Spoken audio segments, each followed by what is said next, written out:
Hi you guys, welcome in and welcome back. I am STACE25, and if you joined me last week, you saw that I hauled a few items from Coca-Rosa Studios, and this was the card that I made using this cute little folding die. Super cute. It even comes with this little decorative piece. It is really easy to put together. This is the way mine turned out. I do have a little magnet here. It opens up like this, and I even added this little piece to the back of my card so that it can stand up. Well, I did have a few questions about this card, so I decided to put another one together. And so if you stay tuned until the end of the video, you'll see how I put this card together and hopefully clear up any of your questions. So definitely make sure you stay tuned to the end of the video. But in today's video, I really want to showcase this die from Coca-Rosa Studios. And this is their bubble background die. It is so cute. So I went ahead on and cut this layer out. Super cute. Had no problems with the die whatsoever. All of the little bubbles popped out of the holes really easily. And you can see this next to an A2 size card. You see that you will have some borders left on the right and left hand side, or top and bottom, depending on which way your card orientation is. So I went ahead on and made a card with this really cute die, and I turned this card into a Slimline.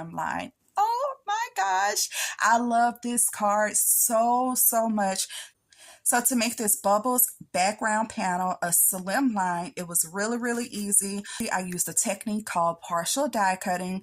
So essentially, I just took a sheet of paper, I put my die on it, ran it through the Big Shot partially. I stopped maybe like a fourth of the way down and took it out of my Big Shot, and I lined these bubbles up again as best as I could. It is not going to be perfect, but that is a-okay. And I ran it through the Big Shot again. So it made this really long sheet of paper full of bubbles. I then used a little scallop Slimline die that I already had in my stash, and I die cut out that big sheet of paper, and this is what I got. I like the way that the borders ended up on this too. It almost looked like little waves on the border, so I think that that is so cute.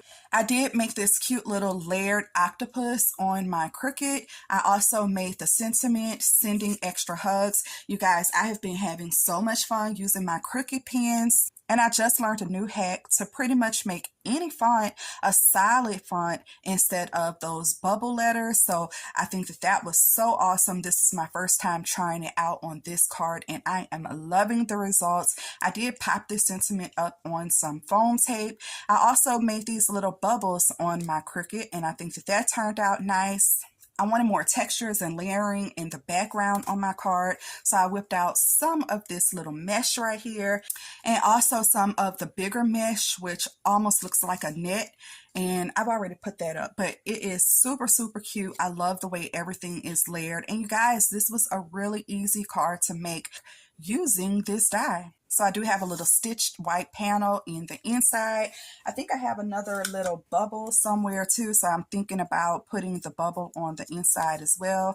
And then this is my background. For the background paper on here, I just had this little sheet in my stash, and I just cut a little piece of it to make my little background layer here. Love it. And I know last week I had some ideas. I was actually thinking of maybe a mermaid, but when I saw this octopus, I just had to go with it.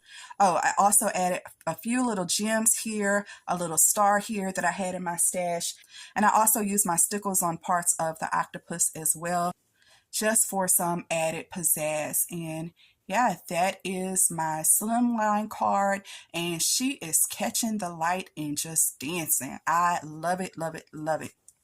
Okay, you guys, let me know what you think about my card in the comments. Also, don't forget to check out Coca-Rosa Studios website and use my code. I will have it across the screen here, and you can save 25% off of your entire order, which is huge because Coca-Rosa Studios is also having a sale right now, a summer sale. So you definitely want to go and check out some of their summer dies.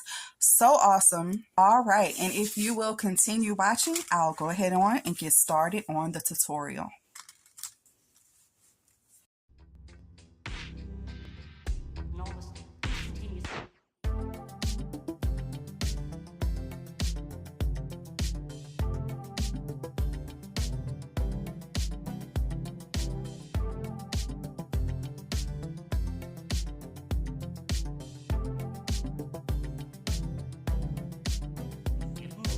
When you die cut out the paper, you'll see some faint score lines on your die cut.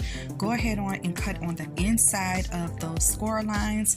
If you don't want to do that, then you can measure either 1/8 or 1/4 inch in.